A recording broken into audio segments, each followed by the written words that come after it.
Hey guys, how's it going? Hope you're doing well. My name is Crown, and today I'm going to read you some very interesting stories that I hope that you're gonna love. And now, without further ado, let's go!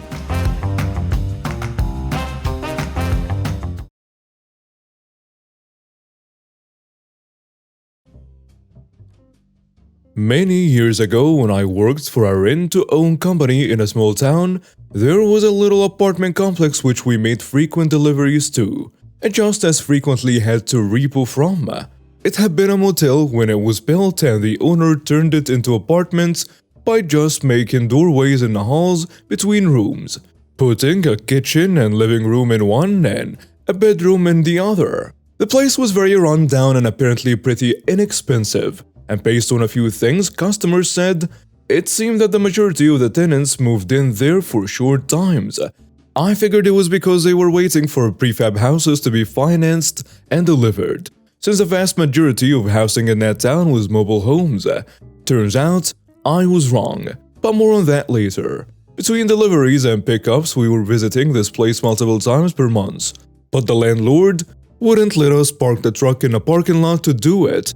It was a motel parking lot, so there was way more space than the tenants needed, and plenty of room for our truck. But the minute we pulled into the lot, the landlord would come running out of the office and yell at us to get the truck off his property. We were still allowed to deliver and such, we just had to carry the couches and old-style real projection big screen TVs across the gravel lot from a truck parked on the street. It was more than a little annoying. Then the day came that I was visiting some customers, a young couple, to have them sign an extension because they couldn't make their payment, and I saw an eviction notice on their door. I knocked, they answered, and then they too saw the notice. They explained that they needed the extension because they were behind on rent, but the eviction was unexpected because they were only 2 days late.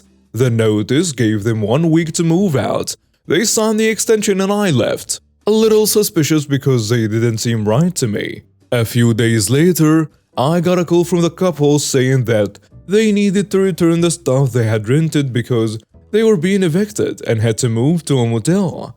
I told them to wait there and I will be over in an hour. My wife had worked in a rental office for our previous apartment complex, so I knew some tenant laws. When I checked after getting the extension signed, I found that evictions couldn't be served with only a week notice. They had to give 30 days for the tenants to pay or move out. If they moved out, the landlord could take any unpaid rent out of their security deposit. This was a small town with lots of mobile homes, so I'm guessing the law was to prevent people from being evicted from rented land on which they had a mobile home they owned. But it applied to apartments too. Normally, I would have considered this none of my business, but everyone in our store hated that landlord and wanted to get back at him. So I printed out the applicable rental law pages from the town's website and drove over to the apartment complex. There, I knocked on the door of every one of our customers living there, which was about half of the 20 or so apartments, and I gave them a copy of the law. While doing this, I learned that the landlord had been evicting people like that for being even a day late, then keeping their deposits, citing the very law I was giving to my customers, just not the part about 30 days leeway. He charged rent in advance, you paid for the next month at the end of each month, so people were losing their deposits over being 1 day late. On top of that, the landlord wouldn't accept late payments, even if they were before his scheduled eviction time, because he made more money by evicting people and moving someone new in, since he kept all their deposits. I told the couple that had started all this that if I were them, I wouldn't move out, and I would contact a lawyer or at least the city housing department and file a complaint. They were worried because the landlord had said he'd have the sheriff's department evict them if they didn't move out in time. There were no local police, it's a small town, but I said that even if the landlord called them, I doubted they would actually evict them if they cited the law. That was about all I could do, and I hoped it would be enough. And it was.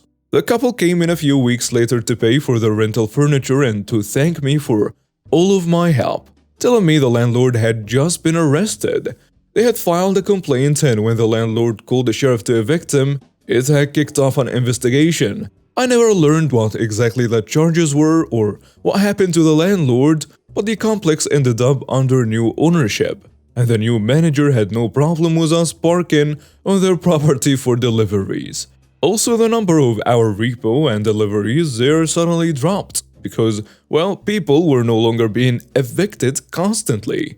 Between that experience and other stories I've read online, I never cease to be baffled and annoyed that people don't know their rights as tenants.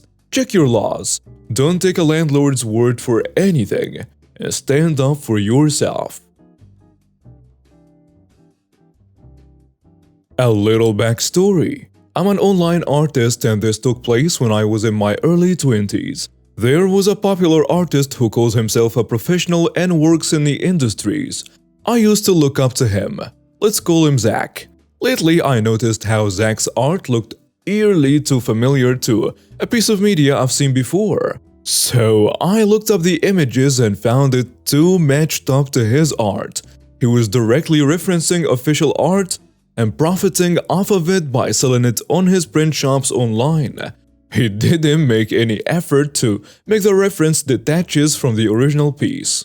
I confronted him about it, sending a detailed message not to do that and the possible consequences. I have seen artists in real life who are sued for over $100,000 and to the extent in jail for doing what they did. Instead of being professional and mature about it, he lashed out at me and took it to social media telling how wrong I was to falsely accuse him since artists use references and how I could get sued for libel. I was dumbfounded at how clueless he was, not comprehending what I was talking about.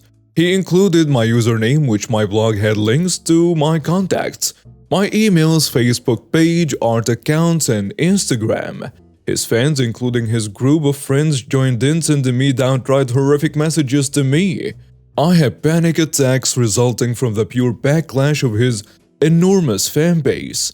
I constantly received hate mail telling me how horrible I am as a person, how crappy my art was, and to the extent of death threats for almost an entire month. The last straw that broke the camel's back was when he directly referenced off of my art and made money off of it. I didn't know how to find a lawyer, and I feel hopeless and angry that I couldn't do anything about it.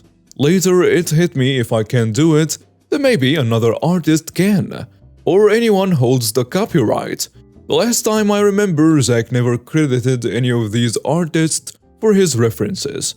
I looked into the art he referenced, then examined each official company matching Zach's art. I used Google search to find anyone working for a said company, and voila! I found a staff member from a branch in a different continent. Let's call him Cody. I contacted Cody's Facebook and tipped him about Zach's activity through Messenger. I uploaded and sent a copy of their art and Zach's art for comparison. Cody just simply replied, "We will contact our legal team. Thanks for the notice." Another week passes by, and during the time, he constantly posts to every damn thing I post about in my art blog. And then silence. I checked his print shop. It was removed. His response to my messages was taken down from his social media. He stopped talking to his friends publicly. Days later, a fan was asking about him, and he responded how he's no longer friends with them, because they are very toxic hypocrites. One of his former group of friends contacted my friend and cried about how awful a bully he was. Of course, my friend didn't care. It was the most glorifying feeling I have ever rejoiced in. This would have been avoided if he at least heeded my warnings. How he handled the situation was not professional at all. About 5 years later, I have been informed that, apparently, he has a tough time getting back into the industry after there were allegations of his past copyright infringement. The biggest one was having a lawsuit with a big company Cody worked for. A little background on this story. First, I have a fairly decent car for it being so old, 16-year-old Dodge Neon SE, and I have zero interest in getting anything different since it's reliable. Still gets great gas mileage, is completely paid off, and handles great. It's blue with a massive rust spot on the rear passenger side just above the gas tank, but I don't care. It gives a car character, you know? Second, this story takes place in Michigan, which, as anyone who lives here or has driven through here knows, the roads here suck. Potholes, uneven streets, and jagged pavement on each stretch of road you will ever drive down. Getting a flat tire at least once in your life while living here is both a guarantee and a rite of passage. The flat tire detail is relevant. I was driving through town after my shift at work and had to take a really bad street because that's all I had available to me. I do my best to avoid potholes, but I end up striking a few anyway. And lo and behold, my rear driver's side tire takes a hit. I can feel that something's wrong with the tire, so I pull out the road into the nearest open drive I could find. Turns out, I picked a used car lot and had plenty of room to inspect the damage. When I step out of the car to look at the tire, another car pulls into the lot behind me and proceeds to park on the other side. I noticed that the tire was low, but not flat, because fortunately the pothole only loosened the seal on the stem valve, and I could fix it with a can of Fix-A-Flat that I kept in my trunk. While I'm fussing with my tire, the dealership owner comes out to greet me, most likely assuming I'm there to either trade in my car or shop around. When he sees my tire is low, he insists I slowly pull my car further away from the side of the road and up toward the front of the dealership building out of safety concerns. I agree and move my car where instructed. Turns out, I was being watched by a dreaded, entitled parent and her demonic spawn. Not long after I got my car moved up, the dealership owner was lending me a hand and helping me with my tire, making sure the valve was secured and that the pressure was stable. I thanked him for his help and proceeded to sit back down in my car. As I put the key in the ignition, I hear something bang against my window and look up to see a woman, the stereotypical Karen trying to get my attention. I roll my window down to see what she wants. My bad. Yeah, what's up? Are you through yet? Am I what? Through. Are you through because my daughter's been waiting long enough? I look past her and see her 16-year-old daughter dressed in a dark miniskirt, white tank top, and 4-inch heels. This is February, by the way. She was also wearing so much cheap makeup, you'd think she was auditioning for a role as a Joker. Waiting for what? I ask her. Don't act cute. She needs her turn. You've taken up enough of our time. What are you talking about? Are you stupid? Your test drive is over. Now it's my daughter's turn. The entitled brat is standing behind her entitled parent, with her arms crossed over her chest and giving me a smug, "Wow, are all you commoners so stupid?" You know, that type of grin on her arrogant face. Me? Oh, I figured it quickly and tried to defuse the situation. I say, I wasn't on a test drive. I own the... I say get out. Well, this is my car. No, it's not.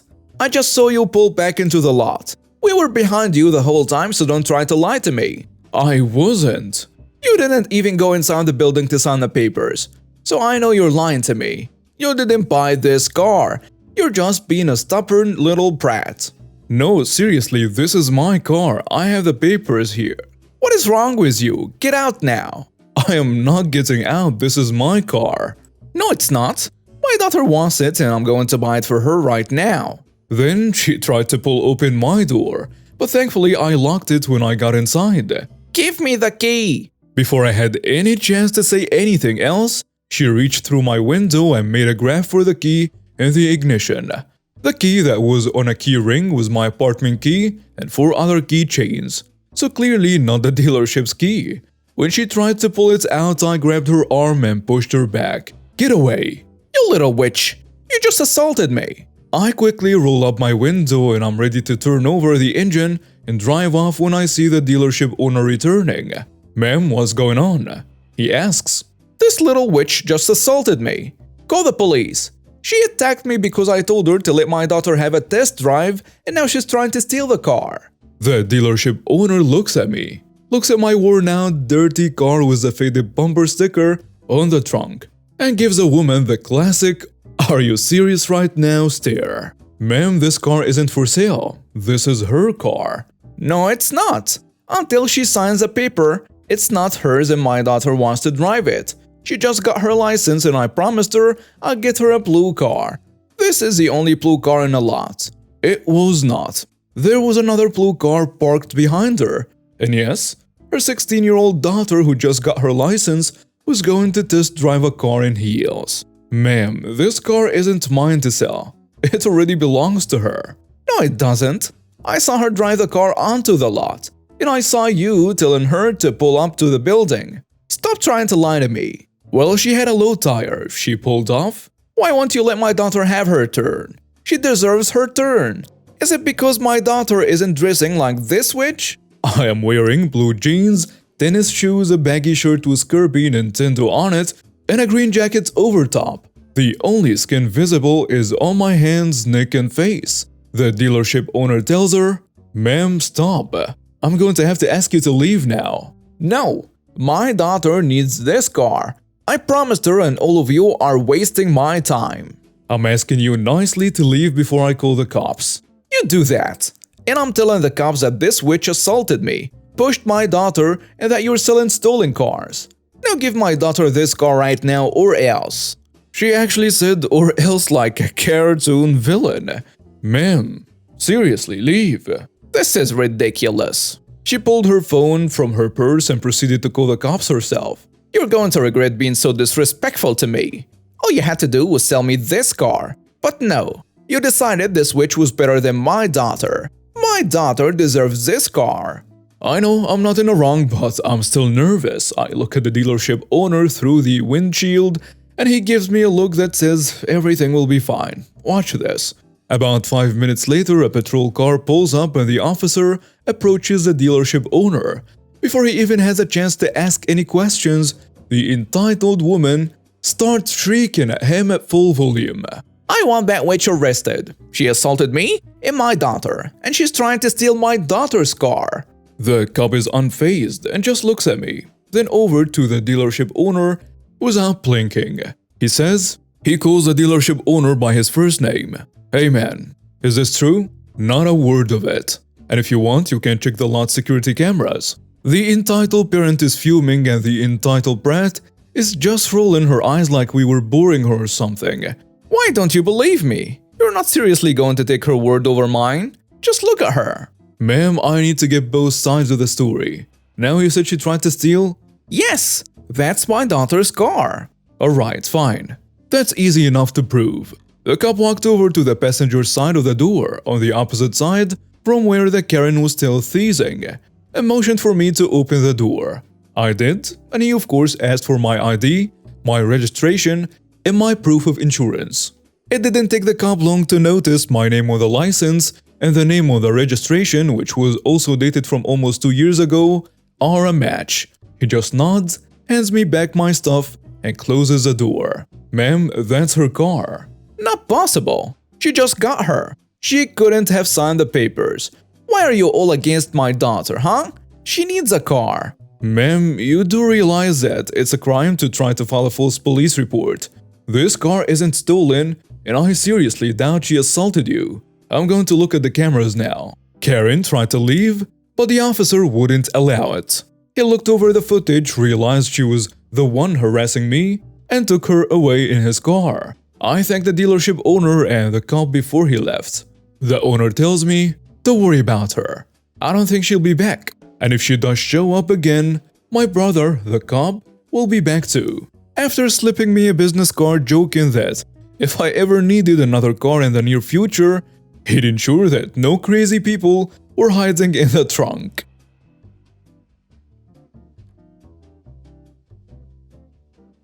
I am not sure if this one belongs here, as I was not the one actually wronged. My revenge was taken for someone I have never met, and I honestly don't know if they personally got any satisfaction from it. I do know what it did to the perpetrator, and that it satisfied me. so I will let the readers decide. Like many of my tales, this one takes place in a distant past, before cell phones were common, and before universal caller ID was the norm, in a time dinosaurs most likely roamed the earth. Well, the 80s at least. These things are very important to this story. Our tale takes place in a large West Coast city known for a big orange bridge and delicious sourdough bread. I was living in the city for several months working temporary duty for my company. I was preparing for work on the day in question. As was my custom, I was getting dressed listening to the morning radio show on a local station. This station's jocks had started doing something called the Monday morning wake-up call, where on the first day of the week, they would make a prank call on their air to a victim chosen from write-in suggestions from the listening audience. Doing this was actually very controversial in radio circles at the time. I have been a radio DJ in my hometown for a few years, and there are rules you must follow. One of the biggest rules is that you can't make a false or deceptive radio transmission, like announcing an emergency, sending an SOS, or cry for help or other such deceptions.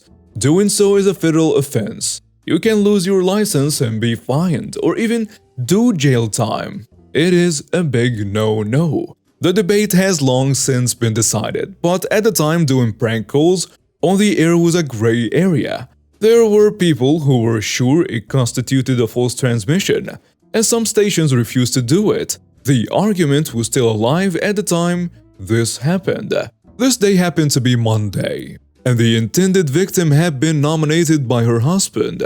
They had experienced a power failure at home earlier in the week, and the husband's suggestion was that the station call his wife, claim to be from the utility, and tell her that the power outage was somehow their fault and they would have to pay for it. The station staff loved the idea, and they proceeded to call the wife at her place of employment, a local bank. The victim answered and the prank began. "Hello? Is this Mrs. Victim? I'm John Doe from Area Power Company. Do you remember having a power failure earlier this week? Well, it was due to a blown transformer on your block, and we've determined that the cause is a wiring fault in your house. We may have to cut off your power until you get it fixed. Also, you will be charged for the transformer. The total cost is X thousand dollars. Would you prefer we put that on your utility bill? Or do you want to make other arrangements to pay?" As you might imagine, the woman was shocked, then scared, as she asked for more information, having trouble believing that they were actually going to have to pay thousands of dollars. She got increasingly more upset. This egged the radio staff on.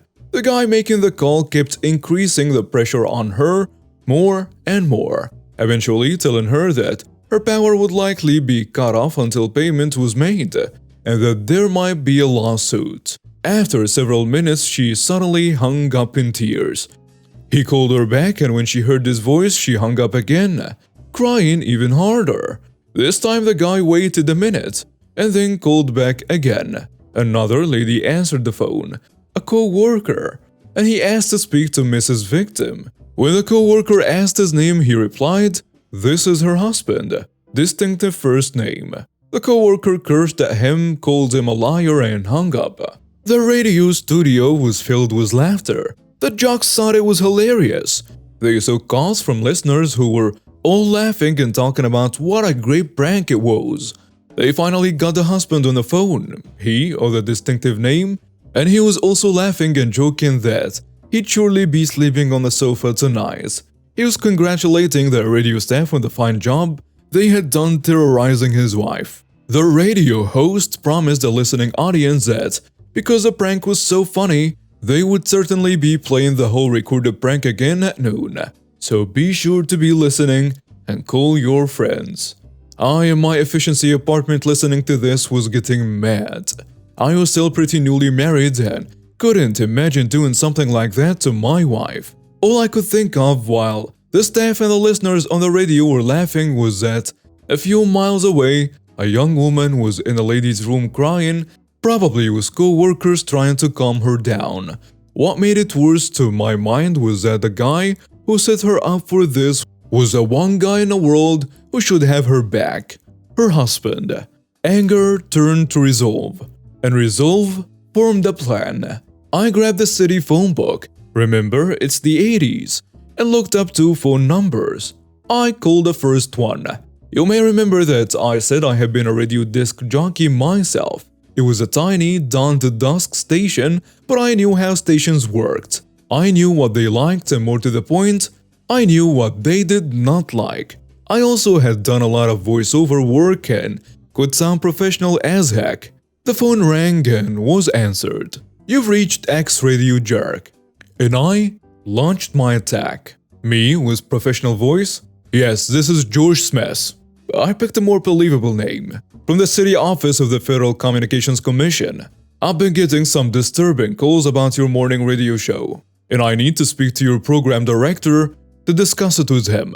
The radio guy stammering, he's not here right now, let me get you someone else. I was put on hold, and after a few moments, another radio guy comes on the line and also stammering, hi, hello, this is radio guy 2. You're from the FCC? Yes, this is George Smith from the city office of the Federal Communications Commission.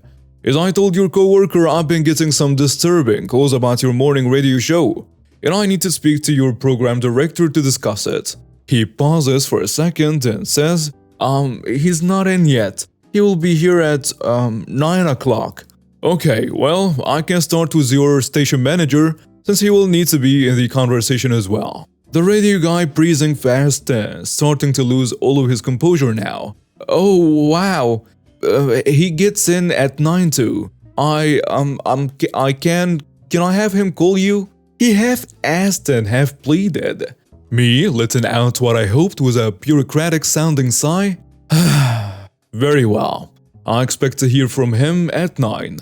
I will need to speak to your station manager, your programming director, and very likely your on-air personnel from this morning. I will also need your station logs. Oh, yes sir. I will make sure he calls you right away. Alright, I'll be expecting this call. Here is my number.